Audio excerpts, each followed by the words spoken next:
As a violin maker, guitar maker, or an instrument maker, or a luthier, you probably want to create rich sounding instruments. And not only this, you probably also want to see these instruments of your work in the hands of these talented musicians actually creating this magic on stage. In other words, you want to run a successful instrument making business.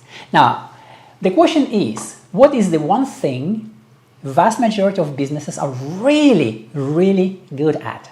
The number one thing majority of businesses are really good at is going out of business. And if you were with me in 1995 in Cremonese, you would have met one of the most skilled, intellectual, reputed, respected instrument makers, violin makers, Alexander Krylov. So Alexander told me, and please pay attention to this because this is really crucially important.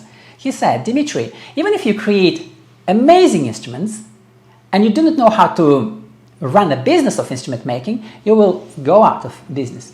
And I really took this advice very seriously. And in this video, I want to speak about the 5 steps to running a more successful instrument making business. And I also want to speak about the 7 habits to effectively executing your plan. Hi, I'm Dimitri. I'm the author of the book on Fine Violin Making, with a foreword by New York Times best-selling author, and the strategies that I want to share with you are coming directly from this book.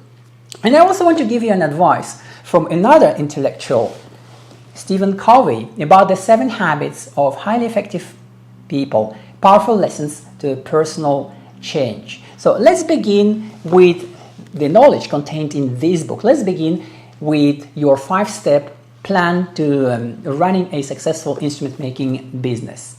So you see, there are 5 steps, as I've mentioned, and vast majority of instrument makers realize the importance of being a good craftsman, and vast majority of instrument makers realize the importance of delivering their products and their services in a certain style that is appealing to a very specific demographic or psychographic of musicians. So it is important that you know what kind of niche you are serving.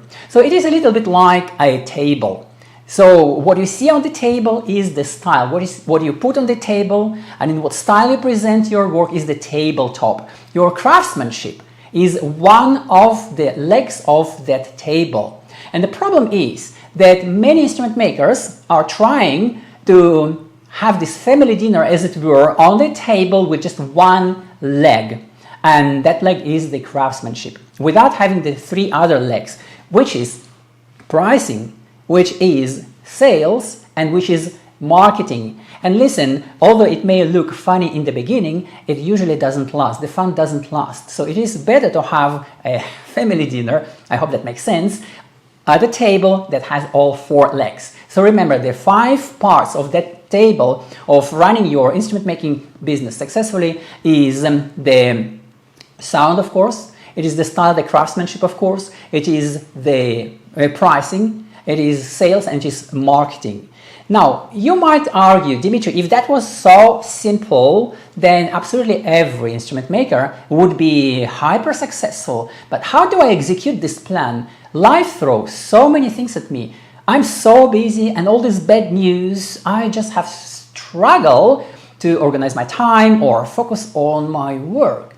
And this is where we come to the 7 habits of highly effective people by Stephen Covey. So let's speak about the 7 habits, because that also applies, believe it or not, to instrument makers and also musicians. The habit number 1, be proactive. What does that mean? The habit number 1, please take notes, because, well, you can read this book, but take notes because you will learn a lot from this video alone. So be proactive rather than reactive. A lot of instrument makers, and I really mean that, really many instrument makers, guitar makers, fine violin makers, and also musicians go through their lives being reactive to whatever life throws at them rather than being proactive about their life.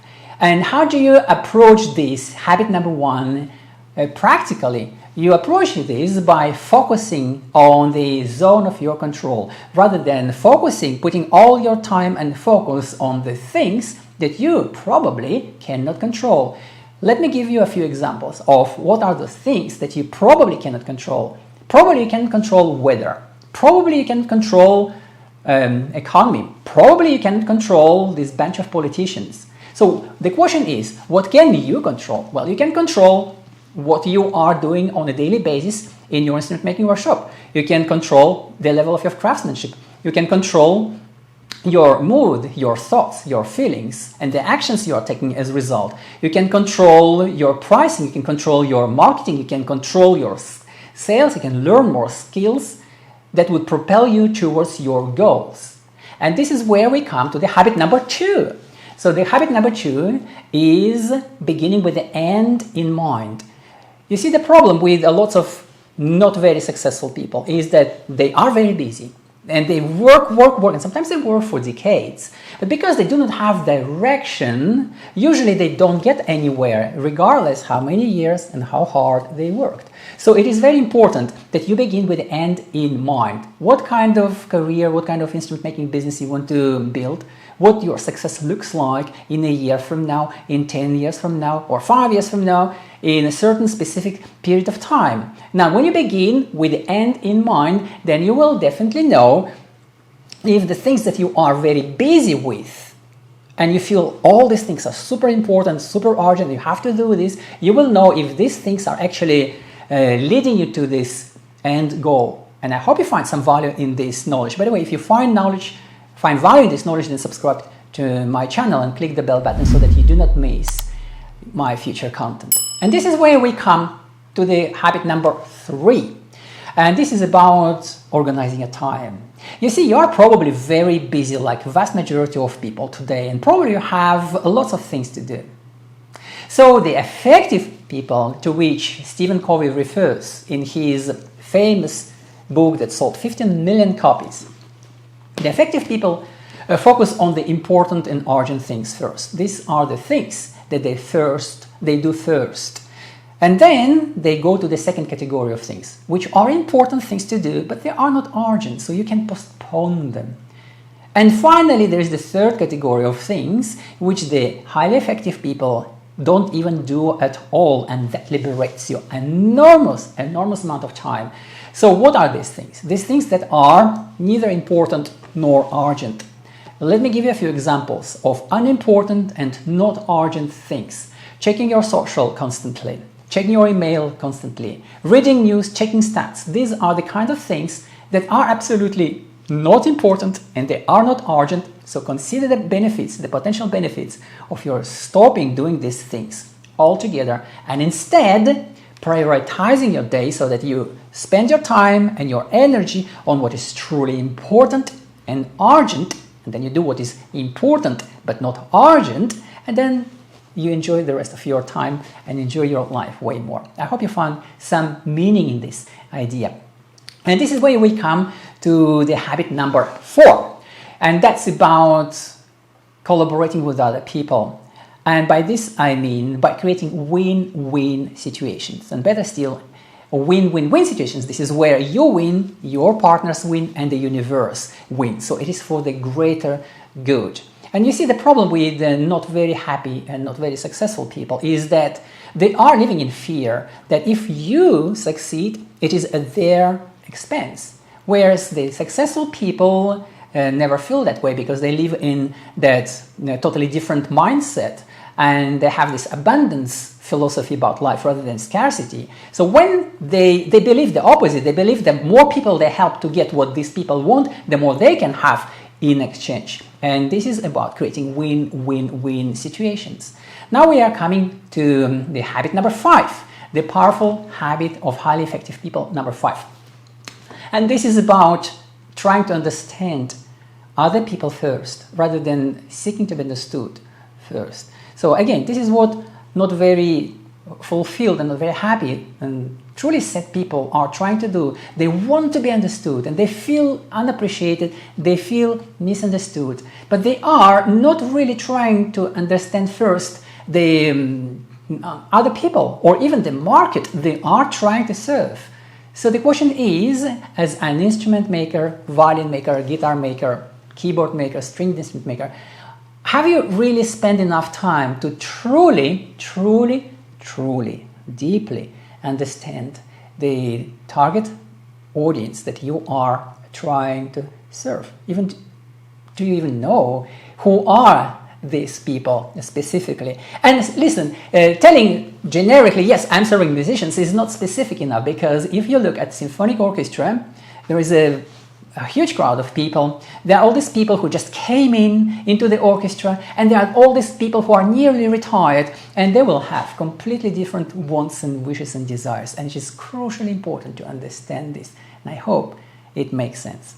And this is where we come to the powerful habit number 6, and that is about synergizing. And what do I mean by this? By synergizing, I mean that you need to be aware that the greater, that is your end goal, this is the bigger contribution that you want to, this bigger change that you want to bring about in the world and in your life, is always greater than a sum of any parts. So what does this practically mean? Well, the practicality in this habit is that you might kindly consider the benefits of cooperating with other people. Is there any area in your business where potentially you are not an expert?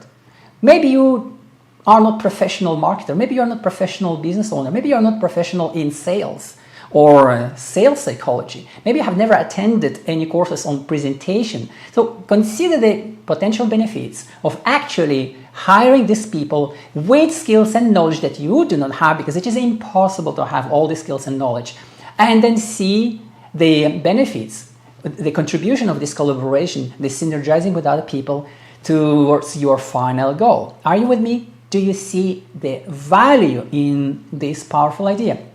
And finally, we are coming to the last and the 7th habit of highly effective people, and that is sharpen your saw. And by this I do not mean your physical saw in your instrument making workshop, or any cutting tools for that matter. By this I mean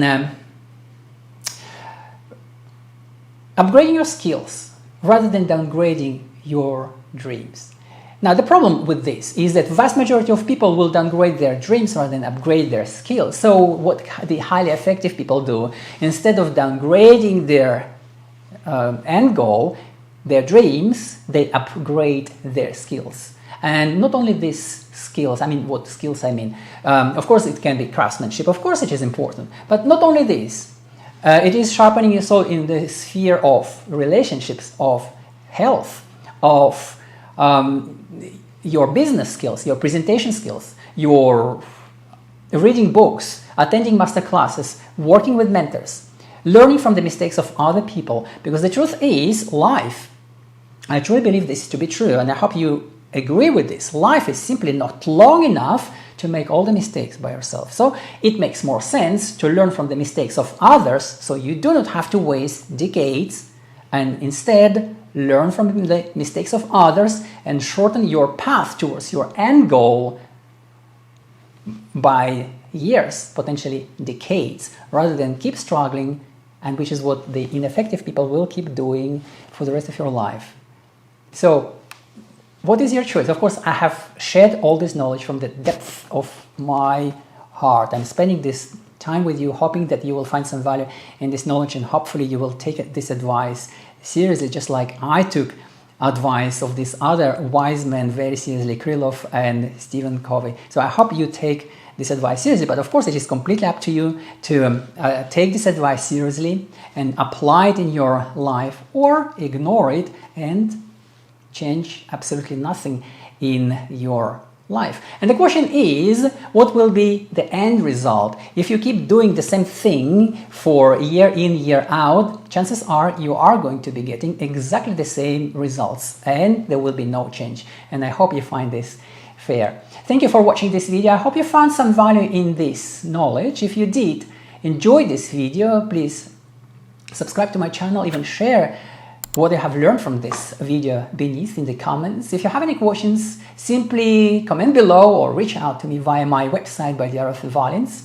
If you do not have yet your own copy of my book on fine violin making, from the old master's legacy to the future of the craft, I will leave a link beneath this video so you can order your own signed by the author copy of this book.